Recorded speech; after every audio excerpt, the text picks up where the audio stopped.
Hello guys, and welcome to Malapascua Island. It has been a mission to get here because I came here all the way from Siargao, and in Siargao it is currently the rainy season, which meant that our flight was delayed for 2 hours because of the bad weather. And already, if our flight wasn't delayed, it would have been a very close call to catch the last ferry coming onto this island. Anyway, we left the Cebu airport at around 1:30 p.m. knowing that it's a 3 to 3.5 hour ride to get to New Maya Port, from where you can take the ferry, and the last one leaves at 4:30. So it would be a matter of minutes to see if we did or did not catch this ferry. Usually what you would do is take a taxi to the northern bus station, then take a bus from Cebu to the port, which is the cheapest option. However, that would have meant that we would have been just underway for much longer than just taking a private van from the airport itself. As soon as we arrived, people with this bright orange t-shirts or polos, they asked us where we were going, and once we said where we were going, which was the New Maya Port, they were counting on their fingers. They were like, okay, let me call a driver and see if we can get you there, which is what they did. And we left the airport with them. They got us straight into a van. There was 3 of us, so in the end we paid about the same, 1,400 per person, as we would have had to do to pay for a room once we got to the port and couldn't make it to the island the same day. So nothing was lost with paying that money just for hopefully making it to this ferry on time. After 3 hours and lots of traffic, we did. Thank God. They must have called ahead for the boat to wait, because we got there exactly at 4:30, and one of the captains or the people driving the boat was waiting for us when we arrived, and they held up the boat for at least 15 minutes for us to check in, pay, and then get to the boats and make it to this island in the same day. Thank God. So we have made it to Malapascua. When we finally arrived on the tiny island off the northern tip of the Philippines' famous island, Cebu, I was so happy that I could have kissed the ground. Meanwhile, the sun was setting and I walked to my hostel to check in. I have been staying at Villa Atlas, and they have rooftops with these hammocks that you can chill out at, even a gym with a view, and I've really enjoyed my stay here. It's very social. Do make sure that you get the dorm room with the AC, otherwise it gets very hot in the night. After checking in, I met up with the 2 girls that I met at the airport and had this crazy journey with. Angelina's was phenomenal.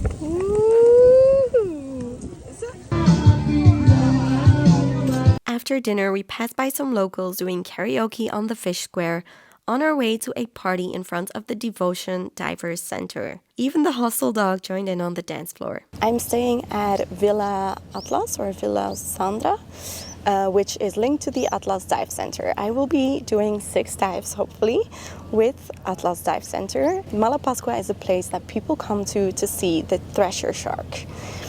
The thresher shark is a very beautiful, special kind of shark. And this is one of the only places in the world where you're pretty much guaranteed to see them. You have to be very unlucky not to. And you can see them pretty much all year round. If you're very lucky, you can now also see a tiger shark, which, fingers crossed, but my hopes aren't very high for that one. There are some other sharks that you can see. I will be going to Gato Island. I'll be doing a sunset or night dive as well. Let's see if we can spot the very unique mandarin fish that they also have here, but you can only see around sunset. There's a lot of animals in the sea here that I would love to see. Hi. Hi. Do you enjoy vacation in Malapascua? Yes, really You dive? nice. Yeah, I'm diving tomorrow. I hope you see the tiger shark. I hope so. Thank you, bye. Let's get into the dives. Good morning! It is time to go dive with the sharks. At sunrise, we all met up at the dive center and headed to the port. Here, a smaller boat was taking us to the biggest dive boat in the bay. Once we got on board, we had some coffee or tea and bread buns as the sun was rising, and we made our way to the first dive site of the day, Mona Trawl. This used to be where the treasure sharks were found, but since the tiger shark has arrived here, they have moved to our second dive site. As we descended, it was clear from the start that spotting the tiger shark would be a mission. The visibility was pretty bad, and I had heard that the chance of seeing it is very low anyways. So as usual, I decided to pay attention to the smaller things, even though the tiger shark was closer than I thought. The sandy bottom was dotted with corally rocks and colorful fish. We saw a titan triggerfish that I prefer to keep my distance from. If you know, you know. These huge cucumbers, this very well camouflaged fish being crawled over. And as we got back on the surface, I was told that I had missed the tiger shark. Others on the boat actually did get to see it. I tried to get the water out of my ears and had some food on the way to our second and third dive sites, Kimucho. Here, a thresher shark jumped out of the water to get rid of his external parasites right before we got into the water. It seemed to be inviting us in. We dove down to 16 meters since the sharks that live deeper down come up here to the cleaning station to get rid of parasites living on their beautiful shiny silver scales. Thresher sharks can grow up to 4 meters long, and the most unique, obvious feature on their bodies is their long whip-like tail. As soon as I saw them, I was just in awe. They were so much bigger than I expected. This sunken island is covered by beautiful corals, starfish, and fish in all shapes and sizes. So I was constantly distracted by yet another beautiful creature. We spotted some of my favorites like the patfish, trumpetfish, tobies, tiny clownfish in their anemones, another titan triggerfish, and finally, my first octopus while diving. I'm obsessed with them, so let's take a moment to fully appreciate this amazing creature.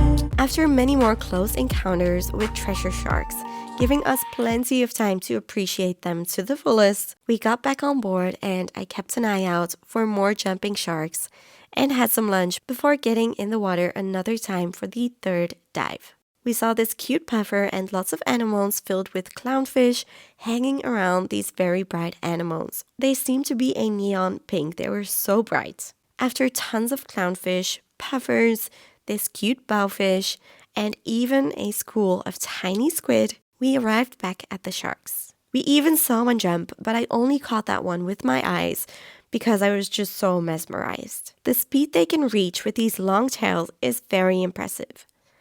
Again, there was a lot that distracted me though, like this hunting moray eel, these batfish, they look so cool. I also love a horny filefish, and of course, we saw many more sharks. Look at this one coming really close while getting its beauty treatments.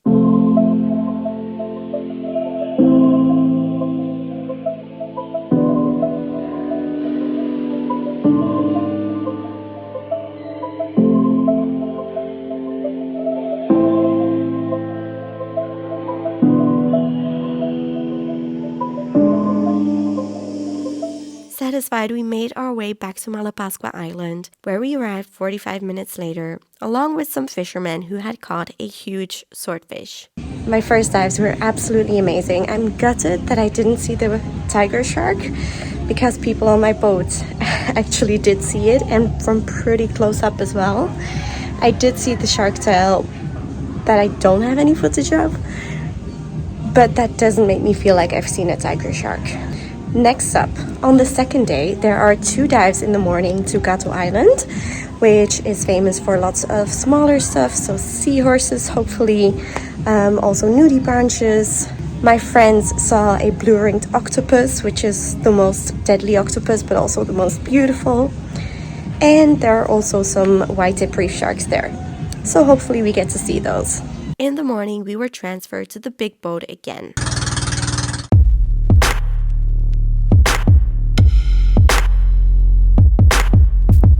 We had had to wait for a bit because they had forgotten to bring me a wetsuit. But then we set sail to Gato Island, where we were going to explore the tunnel crossing under the island, which is a must-do dive in the Philippines. But before we could be amazed by the intricate rock formations and the corals that line the cave walls, we first descended to 27 meters. Here, some very special creatures were living deep below the surface. We started out with the mantis shrimp, which has a punch so hard that he can break through aquariums. The bottom was covered in shells, huge clams, and starfish. Next ones to steal the show were the seahorses, a yellow one and a red one, followed by this dancing little shrimp.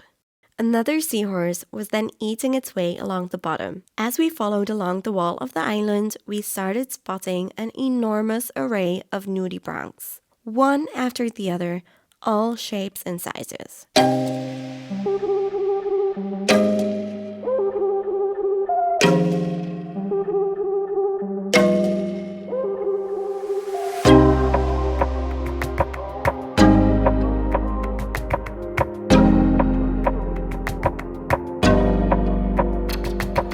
We slowly made our way back up, and I was in awe of my surroundings, which were so different from any dive I had done before. The clams and shells, the amazing soft corals and anemones, lots of starfish and fishies of course as well. We did our safety stop, but since we still had lots of air left, our instructor kept showing us more and more until we reached our limits, really making the most of our time below the surface.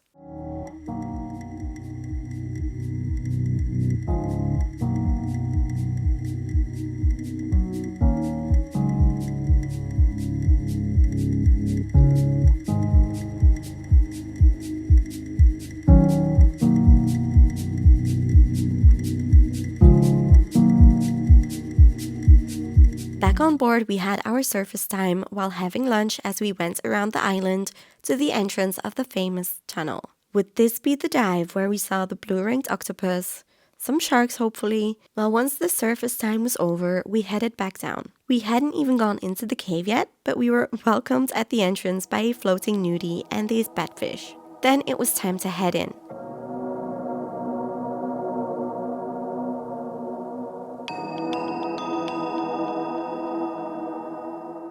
The cave is inhabited by some big pufferfish, banded coral shrimp, and many more captivating nudies.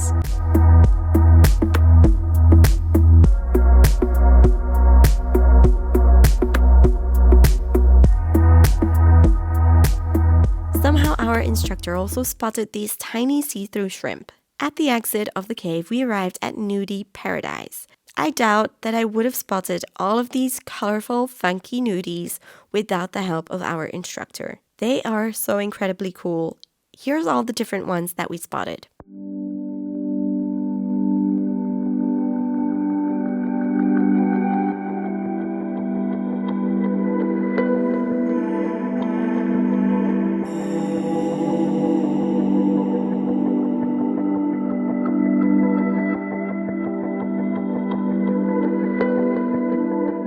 I was very intrigued by this stunning cowrie, and once again, every surface was covered by clams and shells like no dive I had ever done. But one clam stole the show.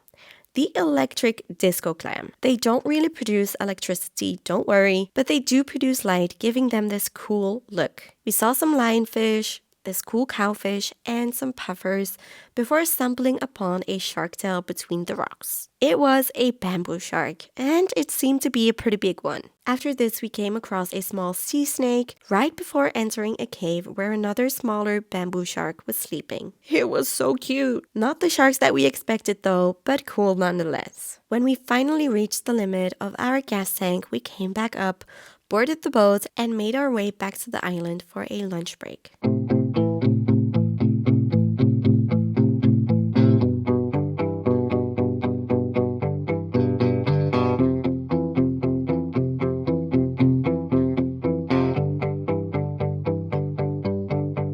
Day number 2, the morning dives are done, and we saw so many cool things, but no blue-ringed octopus and also no white-tipped reef sharks.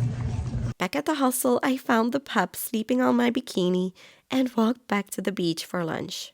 Alright guys, I have had lunch on the beach, which was nice. It's really affordable and it's not very nutritious, but I did get to try the famous mango floats, so that was really good.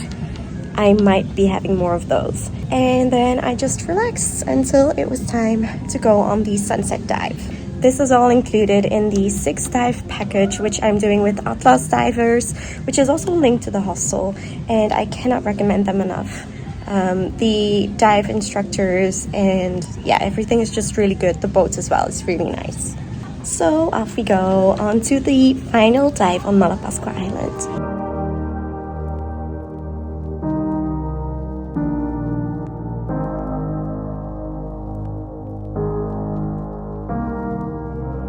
After a few hours, right before the sunset, I headed back to the port for the last dive of the day. I was very excited because I hadn't done a night dive since my advanced certification. The boat ride was only short because the lighthouse dive site is just around the corner. We suited up, descended, and started looking for the main characters, the mandarin fish. Every day, people flock at this dive site to see two fish have intercourse. The mandarin fish hide between the corals, and as the sun goes down, they go looking for some action before going to sleep. A true game of hide and seek starts, where the boys chase after the ladies and hope for a chance to rise up from the coral together, release the eggs and seeds, so they can populate the reef with many more colorful mandarin fishies. As it got darker and darker, the fish seemed to have found each other, and after the lady was done playing hard to get, which took a rather long time, our patience was finally rewarded.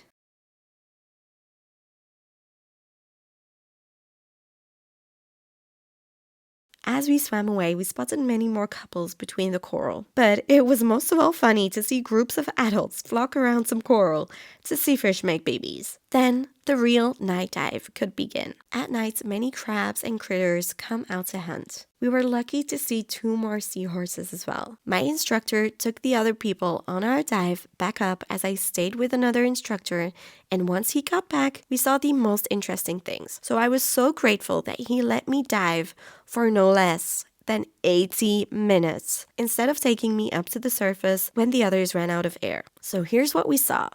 This shark's mouth was peeking out from under the rocks. We saw this cute little cuttlefish, my first ever pipefish, and some more shrimp and little critters and nudies, as well as this huge plurobronch being chased by a hermit.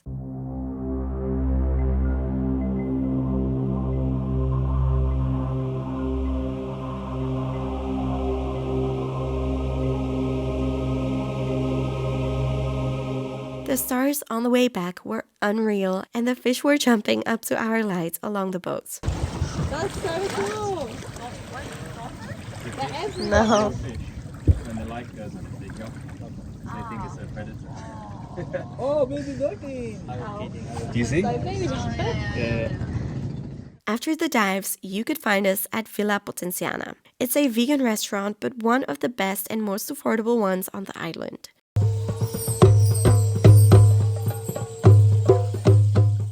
Local artists come here to perform, and we were lucky to be visiting for the owner's birthday. He threw a big party with lots of local artists performing.